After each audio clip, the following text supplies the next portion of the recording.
Hello বৌদি, দাদার সাথে একটু কথা বলা যাবে? বাবার না শরীরটা খুব খারাপ।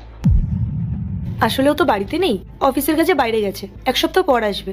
আচ্ছা বৌদি, তাহলে দাদা যখন বাড়িতে ফিরবে দাদাকে বলো না আমাদের বাড়িতে আসতে। আসলে বাবার শরীরটা খুব খারাপ, ডক্টর বলেছে বাবার বেশি দিন বাঁচবে না। তাই বাবা না দাদার সাথে দেখা করার জন্য খুব বায়না করছে। আচ্ছা ঠিক আছে, ইন্দ্র বাড়ি ফেরা মাত্রই আমি ওকে জানিয়ে দেবো। ঠিক আছে বৌদি।